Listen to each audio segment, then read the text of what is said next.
What's up guys, welcome to another episode of Yu-Gi-Oh! Character Profiles. This week we're doing the original series and we're doing Dr. Solomon Muto. So in the English version he's known as Dr. Solomon Muto. In the Japanese he's known as Sugoroku Muto. He's 71 years old. His anime debut in the Toei version was episode 1, The Violent Battle, A Game of Darkness, whereas in the second series anime, his anime debut was in episode 1, The Heart of the Cards. Here are his wins, here are his losses, and here's his duel score.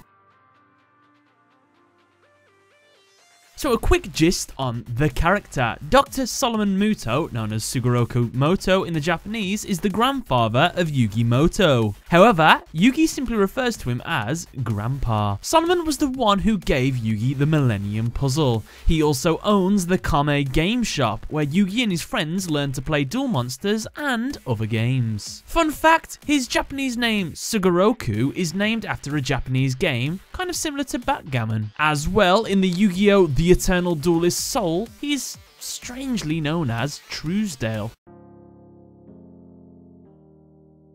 Solomon has long grey hair along with a grey beard and a moustache. He has purple eyes and is typically seen wearing green overalls covering up a buttoned shirt with a bandana on his head. In his younger days he resembled Yugi quite a lot, with his identical eye colour and similar hairstyle and colour as well. Solomon is both Yugi's grandfather and ultimately his main carer, what with Yugi's father's absence due to working away on business.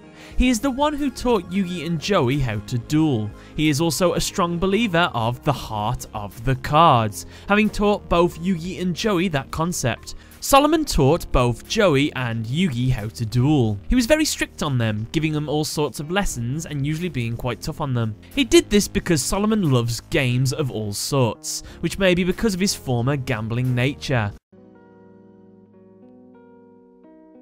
As a younger man, Solomon visited the Valley of the Kings in hopes of finding the Pharaoh's tomb. He hired 2 guys to help him navigate the tomb, as it was riddled with traps. Solomon was able to traverse these thanks to his analytical skills from his years of gambling and gaming. One of the traps, for example, required that you walk with your left foot forward as a sign of respect to the statues. One of the guides had failed to do so and was instead attacked by the statues. He then fell to his death. In the final room of the tomb, the second guide who had betrayed Solomon fell victim to a trap and was devoured by a monster.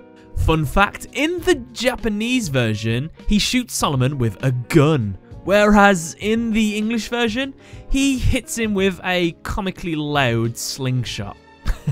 After this event, Solomon nearly fell victim as well to the monster, but was saved by the spirit of Pharaoh Atem. It was then at the end of this room that he discovered the Millennium Puzzle. During his later life, he was known for being a gambler who searched for even greater trials in order to test out his luck. However, he did decide to have a penalty for losing even a single game.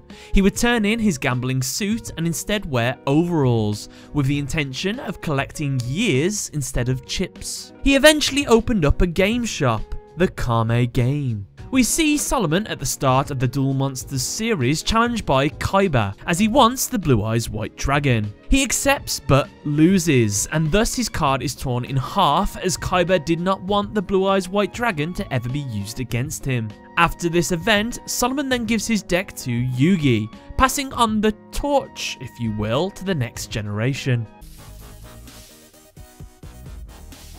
So Solomon Muto's deck is typically seen used by Yugi, as it was the deck he used during the Duelist Kingdom arc. It's an Earth Dark normal monster deck.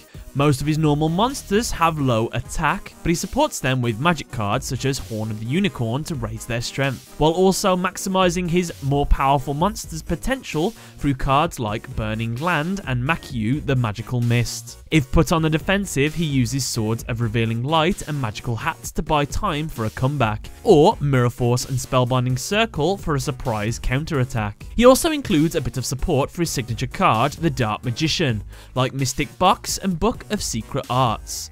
If all else fails, he resorts to summoning mighty ritual monsters including Blackluster Soldier and Magician of Black Chaos. The deck also had the Forbidden One cards in it, which was used to defeat Kaiba. However, Weevil Underwood threw them overboard on the ship to Duelist Kingdom, and unfortunately Yugi had to abandon them. The deck also has access to fusion monsters such as Dragon Master Knight and Black Skull Dragon. During the Grand Championship, Solomon uses an ancient deck based around his ancient dragon. Besides his ancient cards, Solomon tests Joey's reliance on luck with the legendary gambler and ordeal of a traveler. And with that, guys, that's another episode of Yu-Gi-Oh! Character Profiles done, and that was the original series done. Let me know who you'd like to see next week for Yu-Gi-Oh! GX, but other than that, guys, thanks a lot for watching and catch you later.